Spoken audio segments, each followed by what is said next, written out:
And so this is how it works. There are rules for categorical syllogisms that must be followed if the conclusions are going to be correct. If they're not followed, then they're destroyed.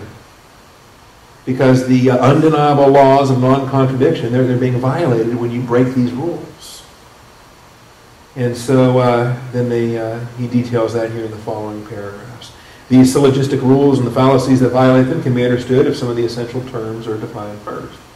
And so again, does this stuff bore you? Does this excite you? It's kind of fun, isn't it? All right. Some of you already confessed to me this morning that I like having these PMWs on Sunday nights because it gives opportunity Sunday morning to say, you know, Pastor, I really struggled with that chapter. So, well, come out to class tonight anyway. We'll have some fun with it, okay? We can have a lot of fun with it. All right. Propositions. Simply a declarative sentence that affirms or denies something. And you just make your case, okay? God exists. That's a proposition. All right? It's either true or it's false. And we lay it out there as a premise and we take it from there. It's just a subject and a predicate. Something about the subject. And then a copula, a connector. Is or is not. And aspects there. Now these letters, do these bug you? The A, E, I, O? Yes, immensely. Any idea where they came from? Did you look that up? He doesn't explain where they come from. No. You actually can learn more about them in Come Let Us Reason or other textbooks on logic. They are standard terms, standard abbreviations. They come from Latin. They're abbreviations from Latin terms. Like so much else we study. It's all the Latin's fault. All right, the Romans' fault. In any event, they're called AEIO propositions because that's what they're called. And if you don't like it, well, you can create something better and then influence all of Western civilization to follow your pattern in the next generation. Okay? Because unless you're successful in redefining the terms for everybody, these are kind of the terms we're stuck with. Not apply them. As long as you understand them for what they are. Okay? And then distribution. Did you follow that, or did that make your head spin? Okay. If something is distributed or undistributed. At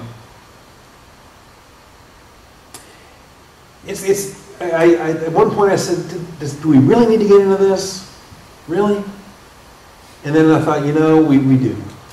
We do. And as long as you can understand the concept and put it in your own terms, then I'm not as wrapped up about whether you can keep it, you know, with the academic language of distributed, undistributed.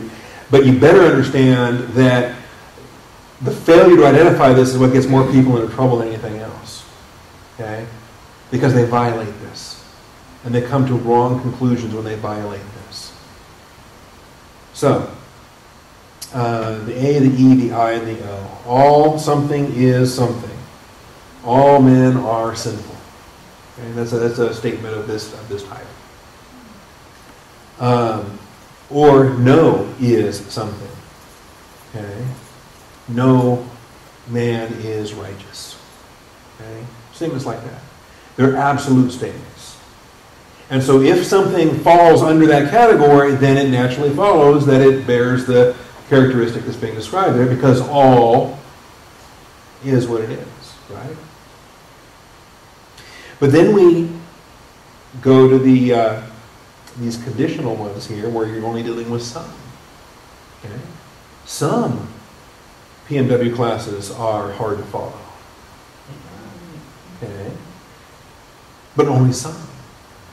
So if it's only some, then you get in big trouble very quickly if you try to apply it as a universal rule when the premise itself wasn't expressed as a universal rule. You've got to be careful there. And then some, you have some is and some is not. You have the positive expression and the negative expression as it applies to some. You have the positive expression and the negative expression as it applies to all. And so what you end up with is this grid of 4 different types. All human beings are rational. Can we destroy that premise? Have you ever known an irrational human being? Okay. No human being is rational. Can we destroy that premise? Well, as long as you find one, then the premise is over on an absolute basis.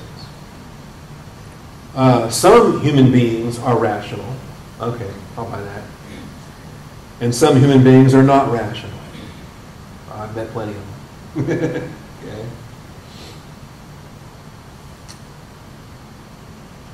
So again, a categorical syllogism contains two propositions, I'm sorry.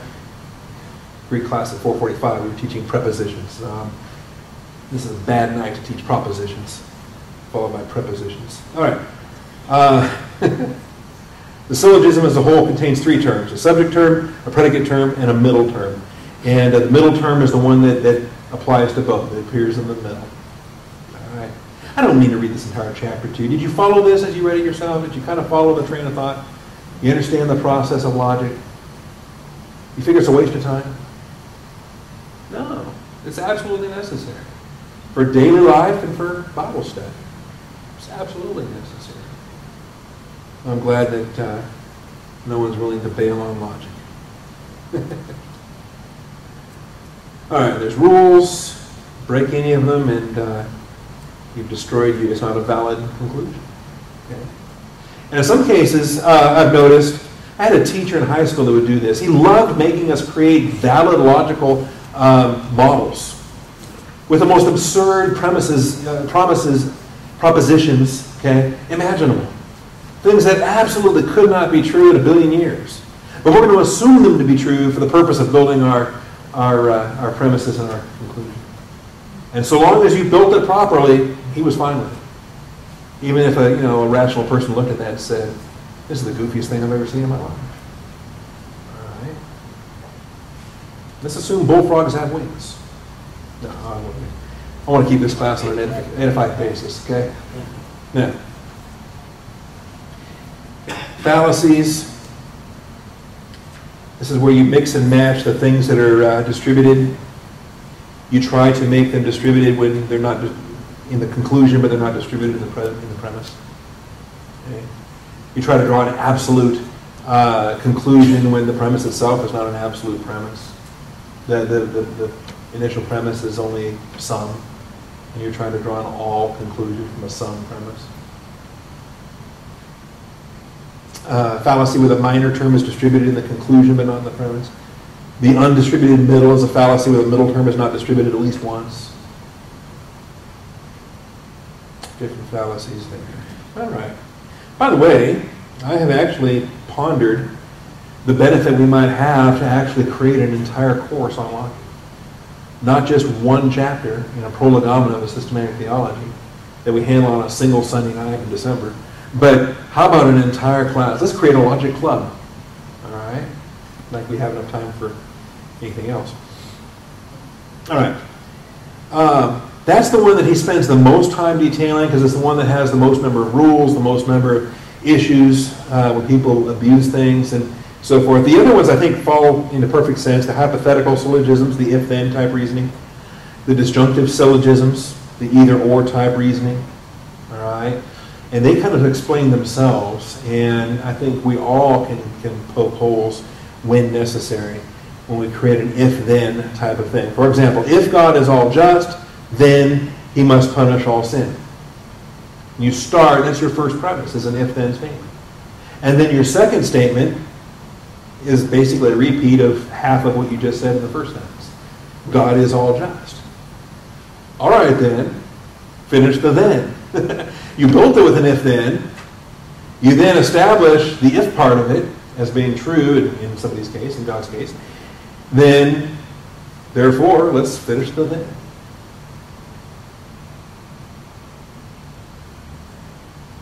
Two ways to draw valid conclusions from this. You either affirm the antecedent or you deny the consequent. Maybe you've heard this in different Bible classes and so forth. Affirming the antecedent. Say, okay, it's given. God is all just. That was the antecedent of the if-then. If God is all just, then such and such. Okay? You either affirm the antecedent or you deny the consequent. You say, well, the then didn't happen, so the if must not be true. Because if the if is true, the then happens. But the then didn't happen. What do we conclude from that? The if must not be true. Okay? If you all understand what I'm saying tonight, then you'll sleep well when you get home. Okay? How do I prove that if then? Well, I can either assure that you all understand what I'm saying tonight, I affirm the antecedent, or I'll deny the consequent and you'll go home and have a terrible night's sleep. Whether or not it's related to your understanding of this. Okay. Anyway, there's more fun we can have with this. I realize I'm squeezing a lot into a 1-hour class. So here's an example. The Quran is God's word. If the Quran is God's word, then it cannot err. We could build something similar. If the Bible is God's word, then it cannot err. Because God is a maximally perfect being. All that he does is perfect. If the Book of Mormon is God's word, then it cannot err. Okay, these are the claims that we put these texts to, by the way, as we evaluate that it's only our Bible that meets this criteria. Observation 2, the Quran has errors. So we're denying the consequent, right? Because the then wasn't true, then we must say that the if wasn't true. Therefore, the Quran is not God's word. That's the example he gives. We could say the same thing about the Book of Mormon. We could say the same thing about anything but the Bible. What did I skip? Well, that's right. The premise has to be true. Absolutely. If the premise is not true, you can build all the logic in the world, and you may have a valid logical exercise, but if the if-then statement itself is not valid, then then your exercise doesn't matter. Yep. All right. Then the disjunctive syllogism, the either-or type of reasoning. Something is either A or not A, but not both. Okay? You are either in fellowship or out of fellowship at any given point of time. Premise 2, you're not in fellowship. So what do we conclude? You're out of fellowship. Yeah. Problem with this, though, some people build these structures inappropriately. Sometimes they build these structures as if they create a false dilemma. They create a phony either or. And they say, well, if it's not this, it has to be that. And then they say, well, it's not this. And so what are you left to conclude? The problem is what they've constructed is what's called a false dilemma to begin with. There's more than the two possibilities. But they've only allowed you to consider two possibilities so that when they destroy the one they don't like, you're trapped. All you're left with is, well, it's inescapable. If I'm not this, I got to be that. So there I am. And so the problem, as Glenn pointed out, with any of these, if the foundation you're building to start with is actually invalid, then the conclusion you come to may be appropriate, but it's not going to be true related to absolute truth. All right. Inductive. Are you grasping all this so far? We're going too fast? We're already 45 minutes into a 60-minute class. I haven't even thought about hitting the idea of meaning. Okay? Have I given that secret away? Words mean things. Okay? All right. Inductive logic. Now here's where we're actually taking, we're not, it's the opposite of deductive, okay? It's inductive.